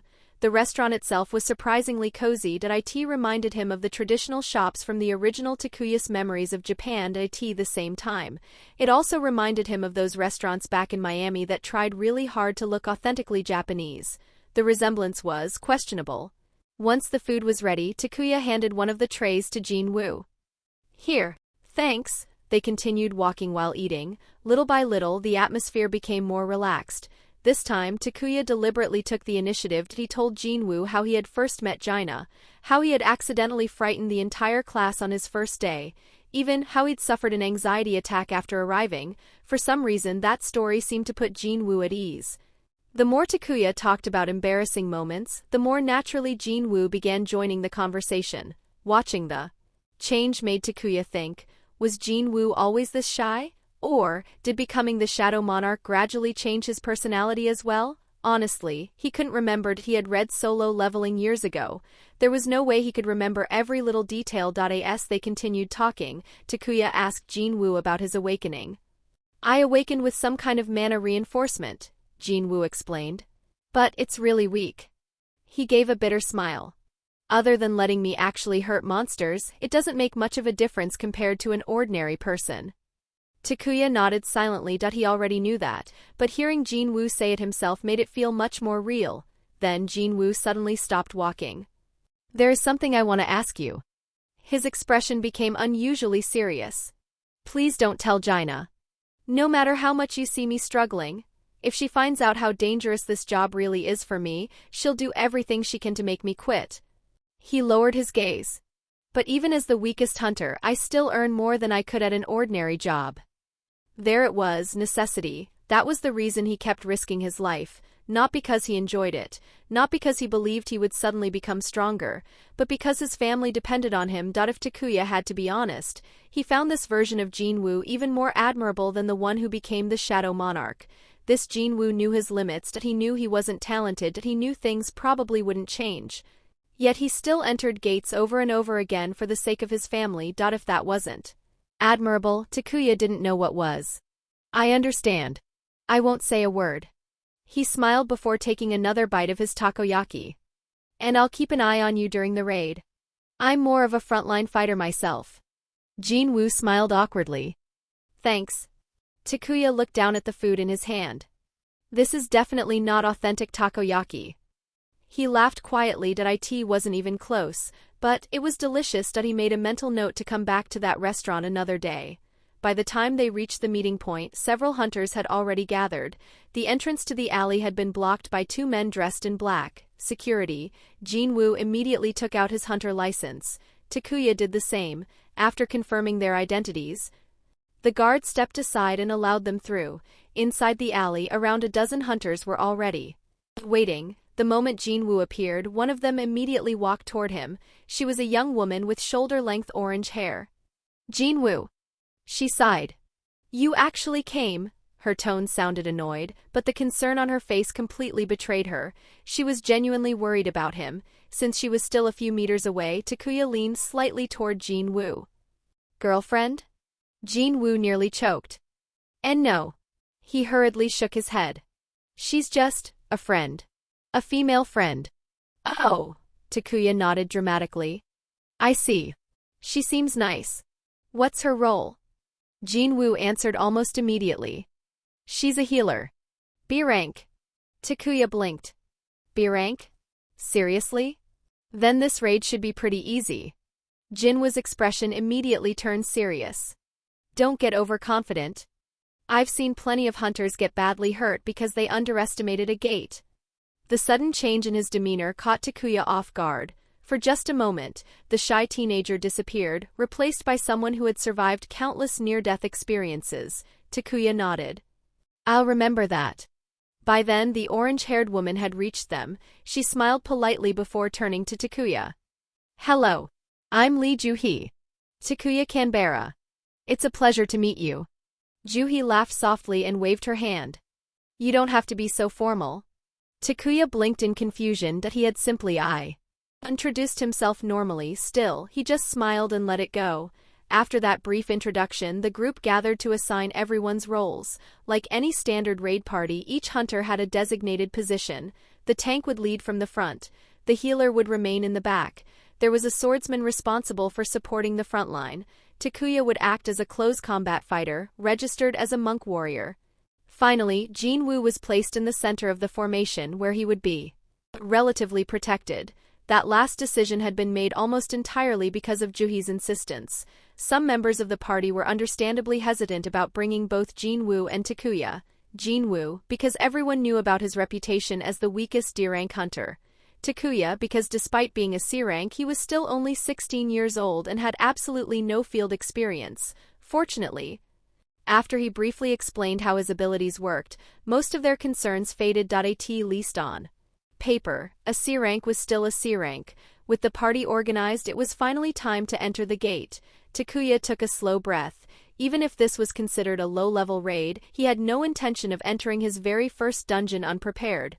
Without hesitation, he activated his partial transformation. Crimson data spiraled around his body. His brown hair lengthened and turned a vivid shade of red. A small flame-colored tail appeared behind him. Moments later, metallic armor formed over his shoulders, forearms, and waist, recreating Flammen's most distinctive features. Several hunters stared at him in surprise. That's a pretty cool transformation. One of them couldn't help but say it out loud. Even among C-rank abilities, it was certainly one of the more impressive-looking transformations. Takuya simply smiled awkwardly. It looks cooler than it actually is. That earned a few quiet laughs from the group, easing the tension. Once everyone had finished their preparations, the raid leader stepped forward. Let's move. One by one, the hunters crossed the shimmering blue portal. Takuya followed closely behind. The moment he stepped through the gate. Chapter 8, First Raid 2. The moment they stepped through the gate, the scenery shifted. They were no longer standing in the alley. Instead, they found themselves inside a damp cavern. The first thing Takuya noticed was the smell. It was absolutely awful. It was as if something had been rotting inside the cave for years, mixed with the stench of stagnant water and mold. He instinctively wrinkled his nose. That's disgusting. The cave floor was uneven, covered by shallow pools of murky green-gray water that reflected the dim light filtering from glowing crystals embedded in the walls. This place would be perfect for Numen, Takuya thought, trying not to laugh. And indeed, there were green creatures in the cave. Just, not the ones he had expected. A group of goblins occupied the chamber ahead. There were 8 of them, surprisingly. They didn't seem to be on guard. Instead, they were entertaining themselves. Two of them had placed what looked like the skull of a large animal, probably a cow, on their heads while repeatedly charged headfirst into each other, using it as some kind of game. The rest sat nearby, cheering and laughing loudly. The ridiculous scene caught Takuya completely off guard that a chuckle escaped his mouth. Ha! The laughter echoed through the cave, every head turned toward him, the goblins, the hunters, everyone. Sorry. That was all he managed to say. The next instant, the goblins let out furious shrieks and rushed toward the party. So much for the element of surprise, the swordsman muttered as he drew his blade. Before anyone else could be close enough to engage, Takuya stepped forward. Baby salamander. Two streams of flame burst from his fists, twisting through the air like small fiery serpents before slamming directly into the heads of the two leading goblins. The monsters screamed. Their heads erupted in flames as they stumbled around in panic, desperately trying to extinguish the fire. They rolled across the wet ground, clawed at their own faces, and crashed into their companions, but nothing worked. The remaining goblins instinctively glanced toward their burning allies. That single moment of distraction was all Takuya needed. Fire toss. A blazing sphere nearly the size of a volleyball shot from his mouth. The fireball crossed the distance in an instant and struck another goblin square in the chest. Boom. The impact threw the creature backward before it collapsed to the ground, smoke rising from its body. 3 enemies were already down before the rest of the party had even reached them. The swordsman stared at Takuya with wide eyes. I thought you said you were a monk. That's work of a mage. But I am a monk. It's just, well, a special kind of monk, I guess. My abilities simply rely more on close-range combat. Actually, I really doubt those fire attacks would do much against stronger monsters. That's definitely not the kind of monk I'm used to, the tank replied with a laugh. So then, how does a monk fight in your case? Takuya pondered the question for a second. Compared to the rookie Digimon he had fought over the past 2 months, these goblins were actually less durable. The weakest creature in a dungeon. If that comparison was accurate, handling the rest by himself shouldn't be difficult. Let me deal with the remaining goblins. You'll see. Without waiting for an answer, he stepped forward and he struck his fists together, and small flames danced around his gauntlets. The remaining goblins raised their crude daggers and pointed them toward him. Takuya naturally slipped into a fighting stance that it felt instinctive. He had never received formal martial arts training. At most, he had been involved in a few school fights back in his previous life, and well, this one too. This was different, his body simple. Why knew how to move, where to place his feet, how to breathe, when to strike. The knowledge had been engraved somewhere deep inside him, as though Flammen's instincts had become part of his own. Oddly enough, he didn't feel excited about fighting. Considering Digimon were creatures that practically lived through battle, he had expected something closer to bloodlust. Instead, he simply felt calm, focused. I'm seriously thinking about this now. The first goblin charged. Its attack was simple, a direct thrust, aimed straight at his heart. Seeing the opening, Takuya pivoted on his foot, allowing the blade to pass beside him. Flame tail. His burning tail whipped across the goblin's ribs with surprising force, sending the creature tumbling across the cave floor while flames spread over its body. Without stopping, Takuya intercepted the next 2 goblins. Each one slashed from a different angle. He deflected both daggers with his forearms before activating another skill. Noble Heart. Fire engulfed his fists and arms. The sudden burst of power knocked both blades aside, leaving the goblins completely exposed. Before he could finish them, the final goblin leaped from behind, hoping to catch him off guard. Takuya spun without hesitation. Fire toss. The fireball exploded almost point-blank. The goblin was blasted backward, its entire body engulfed in flames before it crashed into the cave wall. The remaining 2 barely had time to recover. Baby salamander. Twin streams of fire struck them squarely, ending the fight. Silence returned to the cavern. Takuya slowly exhaled. He brought both hands in front of his chest before lowering them, regulating his breathing. During that short battle, he had learned several things. The instincts were real. They didn't control him, but they guided him. His movements flowed naturally, almost as if years of combat experience had been quietly implanted into his body. So, the tank said after letting out a whistle. Now I get it. You really are a monk, but a weird one. He laughed. That was one hell of an introduction. Still, don't get overconfident. Goblins are weak. Once we reach the wolves and stronger monsters deeper inside the dungeon, things won't be nearly this easy. We will have to work as a team. Takuya nodded. I'll keep that in mind. Johee gave him a thumbs up from behind the party. Also, the swordsman added, those goblin crystals are yours. Oh? Really? Thanks. The hunters exchanged amused looks. The one who gets the kill keeps the crystal, the tank explained. That's the standard rule unless it's a boss raid. Then the loot gets divided differently. I see. As Takuya walked toward the fallen goblins, something suddenly appeared at the edge of his vision. A notification. When he focused on it, another translucent screen opened. Fading data material detected. Due to the nature of this environment, automatic capture is unavailable. Please use the physical D-scan. Takuya's eyes widened. So that's why the D-scan exists in the real world. Without hesitation, he summoned it.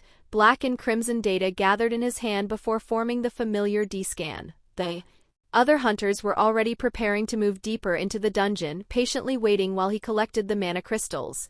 Takuya crouched beside the first goblin and pointed the D-scan toward the corpse. A stream of glowing code rose from the body and flowed directly into the device.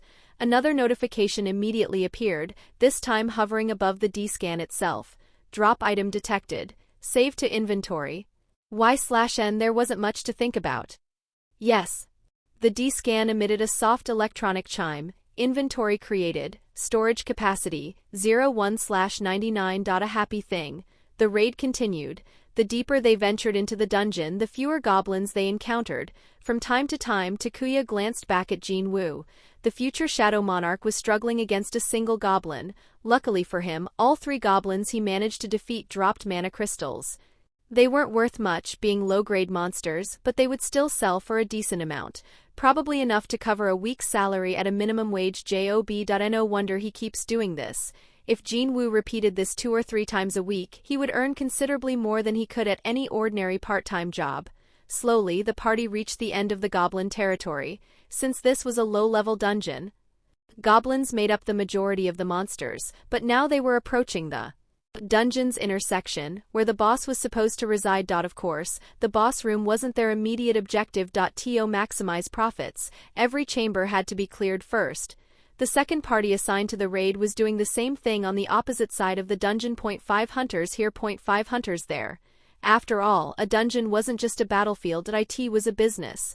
The group advanced carefully. Before long, everyone felt it, the unmistakable sensation of being watched. Then a gray blur shot out from the darkness. It lunged directly at Jinwoo. Takuya reacted instantly. Noble heart. Fire wrapped around his fist as he spun, striking the wolf square in the jaw. The impact knocked the monster sideways before it could sink its fangs into Jinwoo. At the same moment, 2 more wolves burst from the shadows. The tank stepped forward, raising his shield just in time to block one. The swordsman intercepted the second, driving his blade into its shoulder. Without anyone saying a word, the formation shifted naturally. Takuya moved to guard the rear. The wolf he had struck recovered quickly and charged him again. Its jaws snapped shut around his armored forearm. The pressure was incredible. He immediately activated Noble Heart again. Flames erupted from his gauntlet. The wolf flinched, but it refused to let go. Its jaws remained locked around his arm despite the burns. Jinwoo! Takuya shouted. Stab eye. Jinwoo didn't hesitate. He rushed forward from the side and drove his dagger into the wolf once, twice, 3 times. Only after repeated strikes did the monster finally release its grip before collapsing into a cloud of mana.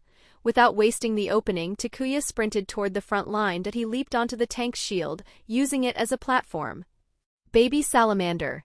Twin streams of fire struck the wolf, fighting the tank directly in the face. The monster howled in pain and staggered backward. Using the momentum, Takuya kicked off the shield, spun through the air, and slammed a flaming kick into the side of the wolf's head. Another wolf immediately tried to seize the opportunity, lunging toward Takuya's exposed side. The swordsman intercepted it just in time, forcing the beast away with a sweeping slash. Meanwhile, the blinded wolf desperately snapped its jaws in every direction. Its eyes had been burned and even its sense of smell seemed impaired. Jinwoo saw the opening. He rushed in again. His dagger pierced the wolf's side, but unlike before, the beast retaliated immediately. With one violent swing, it sent Jinwoo flying several meters. He rolled across the cave floor before crashing against a rock with a painful thud. For a split second, Takuya considered running toward him. He stopped himself. The wolves still had to be dealt with first. Baby salamander. Another burst of flames engulfed the injured wolf, finally bringing it down. He immediately turned toward the last remaining one. By now, the swordsman had already covered it in cuts, and the tank joined in to pressure it from the front. The fight ended moments later. Only then did Takuya move back to protect Johee while she rushed over to heal Jinwoo, making sure no additional monsters ambushed them. These wolves were on a completely different level from the goblins, even with Flammen's abilities. Takuya had to admit something. Alone, handling several of them at once would have been difficult, not because they were overwhelmingly powerful, simply because they were incredibly tough to put down. After a short break, the group resumed their advance. They had completely cleared their section of the dungeon. Just outside the boss chamber, the second raid party was already waiting. 5 more hunters, an archer, another tank, a second swordsman, and a large warrior carrying a massive axe. "Looks like everyone's here," the axe warrior said with a grin. "Ready?" From the way everyone naturally looked toward him, Takuya guessed he had been appointed as the raid leader. Not knowing the group's dynamics, he simply nodded. Once everyone confirmed they were prepared, the 10 hunters entered the boss chamber together. The room was enormous compared to the rest of the dungeon. At its center stood a wolf nearly twice the size of the others. The dungeon boss. It slowly opened its glowing eyes as the hunters stepped inside. Chapter 9 First. Boss. It was a larger wolf, not dramatically bigger. If the regular wolves were about the size of normal wolves, this one was roughly the size of a bear, a Kodiak. Its thick fur was dark brown, almost blending with the cave walls. Its maw, however, was much larger, stretching into what looked like a permanent grin. It wasn't smiling. It simply looked hungry. Its claws were longer and thicker than those of the other wolves, giving it a far more intimidating appearance. Still, this was only a D-rank dungeon. The boss was undoubtedly the strongest monster inside, but the raid had brought mostly C-rank hunters. As long as nobody made a serious mistake, clearing the dungeon without major injuries should be entirely possible. The 2 tanks stepped forward first. They advanced slowly, shields raised. The boss, which had been lying motionless on the stone floor, slowly opened its eyes. The instant it noticed the hunters, roar, a thunderous roar echoed throughout the cavern. Takuya blinked. Wolves aren't supposed to roar. Apparently, this one didn't care. The sound alone was enough to shake loose small pieces of rock from the ceiling. The tanks immediately activated their skills. Mana surged through their bodies, covering them with a faint glow. Takuya narrowed his eyes. Taunt? That was the first thing that came to mind. The whole system really did resemble an RPG in some ways. A moment later, he realized he had been wrong. The wolf wasn't focusing on them because of some forced aggro mechanic. Instead, the mana surrounding the tanks dramatically reinforced their bodies, allowing them to withstand attacks that would normally crush an ordinary person. Seeing Takuya's puzzled expression, Jinwoo quietly spoke from beside him. "It's body reinforcement." "Oh, I thought it was taunt." Jinwoo couldn't help letting out a small laugh. "For a second, so did I." There wasn't much time for conversation. The battle had already begun. Takuya sidestepped to get a clear angle. Baby salamander.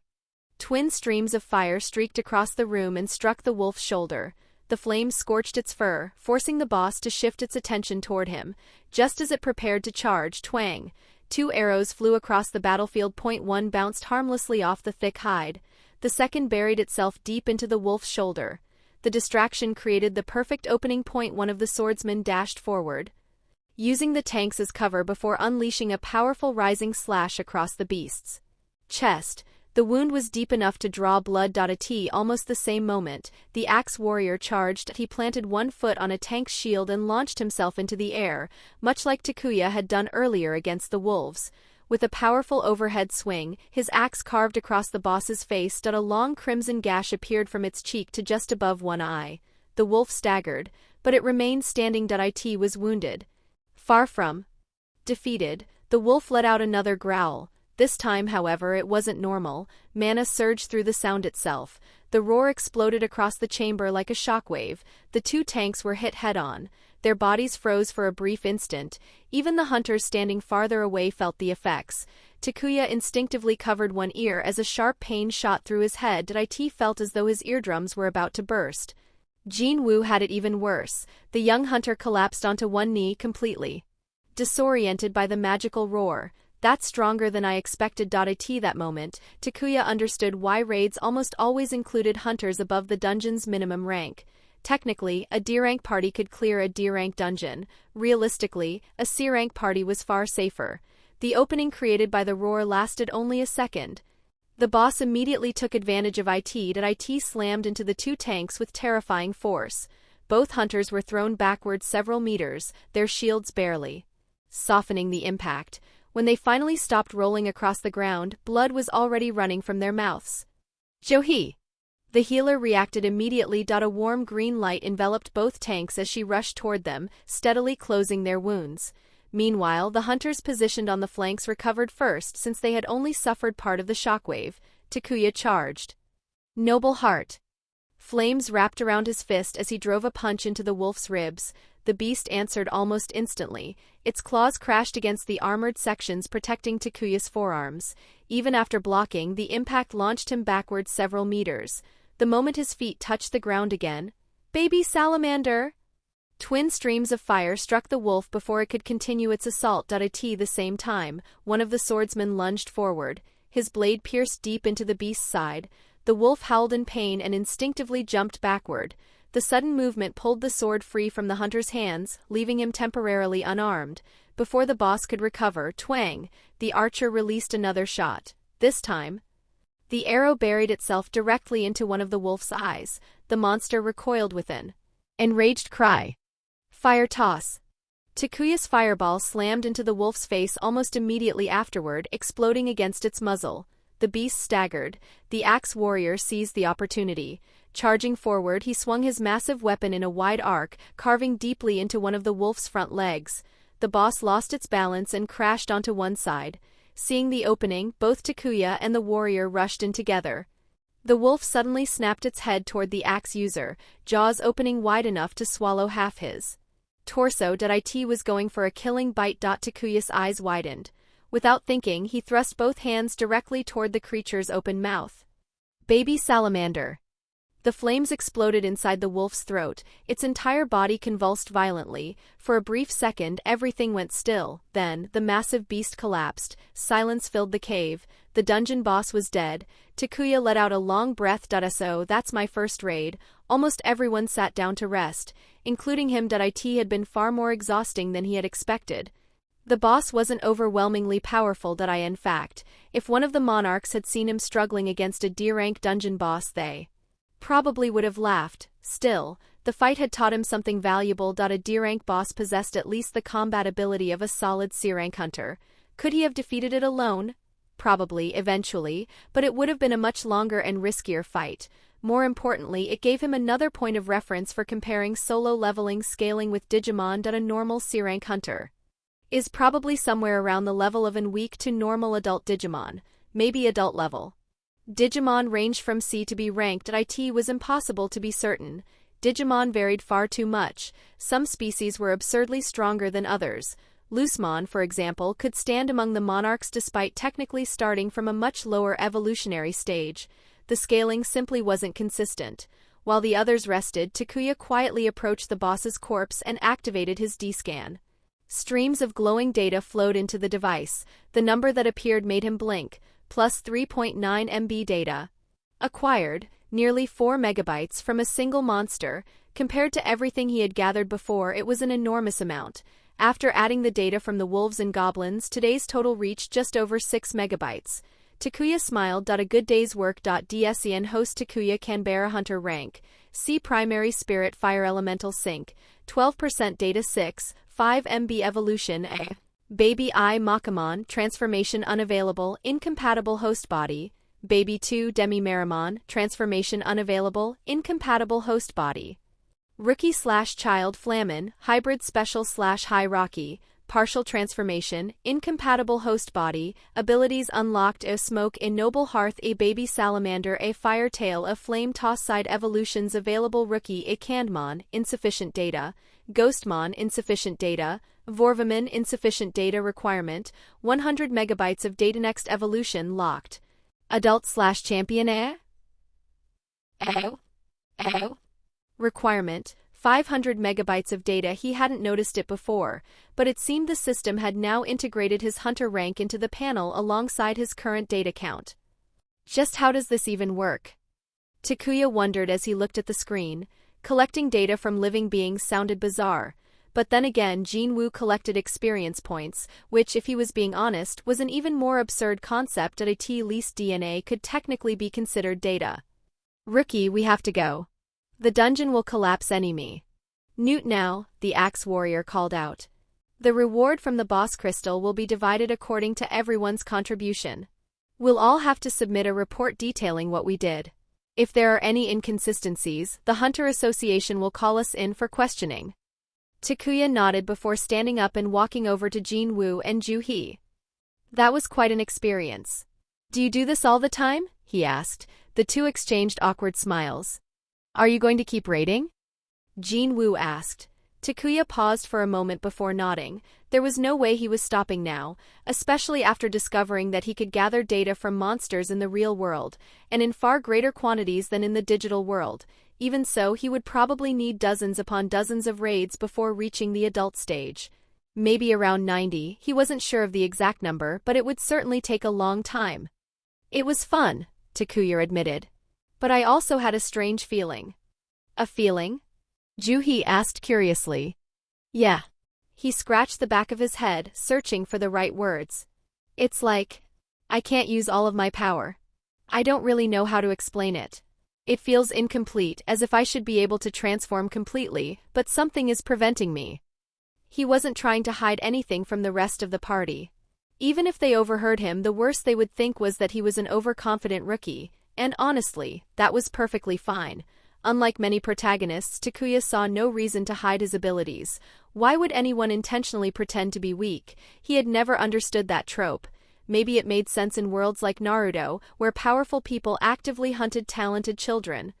But this wasn't that kind of world. In solo leveling, pretending to be weaker than you really were would only cost you opportunities, money, and experience. Sure, there was the issue of one's awakening being fixed, but if his powers naturally evolved over time, all he had to say was that his awakening had been incomplete and later matured. Considering how unusual his transformation already was, people would probably accept that explanation without questioning it too much. Simple. As they walked toward the dungeon exit, the atmosphere became much more relaxed. Takuya glanced at Jinwoo. The young hunter looked exhausted. Although Ju-hee had healed his injuries, the fatigue remained. Worse, he had only managed to collect 2 mana crystals. During the boss fight, he had barely been able to contribute, and unlike healers, he wasn't guaranteed a larger share simply because of his role. Financially, he wasn't in a good place. Once they stepped out of the gate, the party dispersed almost immediately. Takuya walked alongside Jinwoo for a few moments before stopping. Without saying anything, he took 3 mana crystals from his bag. 1 from a wolf and 2 from the goblins, and held them out. I can't accept those, Jinwoo said immediately. You can. They're yours. I know. Takuya smiled. But I think is fair. Jinwoo hesitated. Takuya wasn't trying to pity him. He wasn't babysitting him either. The truth was much simpler. He was just being nice. Want to read the rest of the chapters? Head over to my Patreon. $20 a month, you'll get regular access to new chapters and early updates. The link is in the pinned comment.